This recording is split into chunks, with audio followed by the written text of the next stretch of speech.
Kumusta po kayo? Bago po ang lahat, first things first.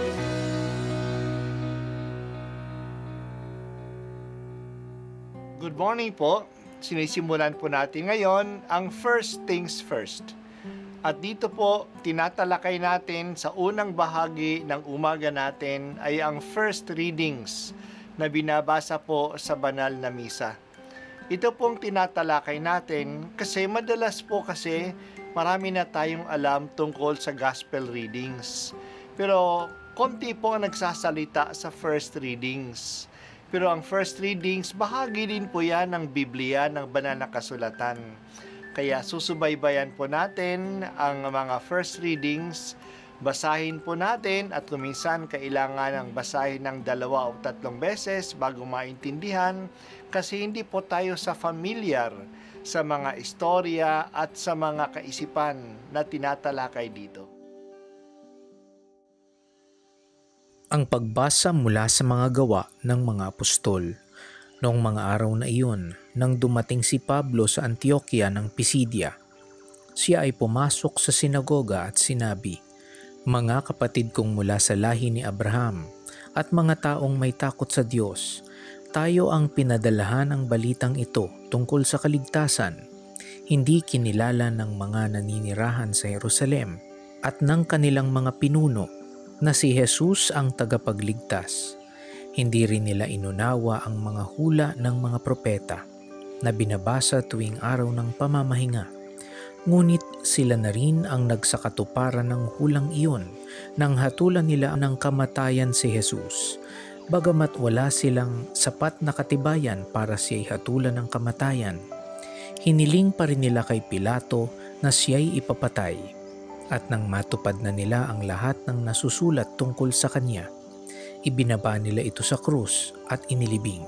Subalit, siya'y muling binuhay ng Diyos at sa loob ng maraming araw ay napakita sa mga sumama sa kanya nang siya'y pumunta sa Jerusalem mula sa Galilea. Ngayon, sila'y mga saksi niya sa mga Israelita at narito kami upang ipahayag sa inyo ang mabuting balita. Ito ang pangako ng Diyos sa ating mga ninuno na Kanyang tinupad sa atin nang muli niyang buhayin si Jesus. Ito ang nasusulat sa 2 awit. Ikaw ang aking ama, ako ang iyong anak. Ang salita ng Diyos. Salamat sa Diyos. Pinagpatuloy ngayon ang sermon ni Pablo sa Antioquia ng Pisidia. Ang kausap niya sa sinagoga ay 2 klaseng mga tao. Ang mga mula sa lahi ni Abraham, sila yung mga Hudyo at ang mga taong may takot sa Diyos. Ito'y tumutukoy sa mga hindi Hudyo na sumama sa mga Hudyo sa kanilang pagsamba. Sabi ni Pablo na para sa kanilang lahat ang magandang balitang ito. Tinanggihan ng mga taga-Jerusalem noon ang magandang balita. Hinatulan nila si Jesus ng kamatayan kahit na si Pilato mismo ay walang makitang dahilan bakit siya ay patayin. Sa ginawa nilang ito, tinupad nila ang sinabi ng propeta tungkol sa Mesiyas na siya'y itatakwil ng kanyang bayan. Ibibitin siya sa kahoy ng krus. Binaba nila si Jesus sa krus at inilibing, ngunit hindi siya mapigilan ng kamatayan.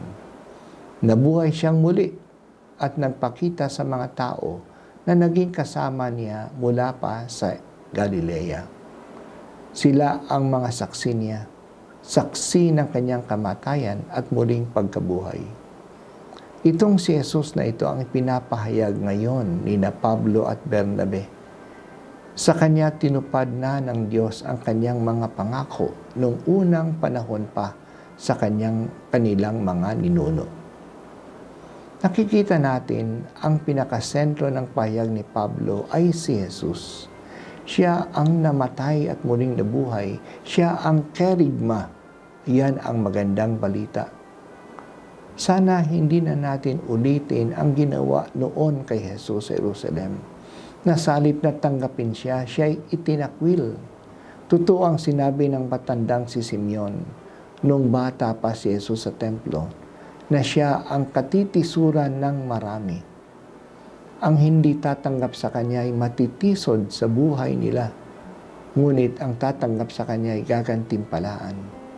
Siya ang liwanag na dumating na sa mundo. Ang gumagawa ng masama at hindi tapat ay kumukontra sa liwanag at gustong patayin ang liwanag kasi mabibisto ang kanilang kasamaan. Pero kailangang mabisto ang kasamaan natin upang malinis at makapagbago tayo. Handa ba tayong tanggapin ang magandang balitang ito? Kung ipagpapatuloy nating basahin ang nangyari kay Pablo at Bernabe sa Antioquia, tinanggap ang mensahe nila ng mga hindi Hudyo, ngunit marami sa mga Hudyo, dahil sa inggit sa kanila, tinanggihan sila at pinalaya sa kanilang lugar. Sayang, yung dapat na matuwa na tinupad na ng Diyos ang kanyang pangako sa kanila ay nagalit pa. Totoong dumating si Jesus, ang salita ng Diyos na naging tao sa kanyang bayan at hindi siya tinanggap ng kanyang mga kababayan. Panginoon, gusto naming mapabilang sa mga kumikilala at tumatanggap sa iyo. Tinatanggap namin ang iyong salita. Tulungan po ninyo kaming mamuhay ayon sa iyong mga aral at lumakad ayon sa iyong liwanag.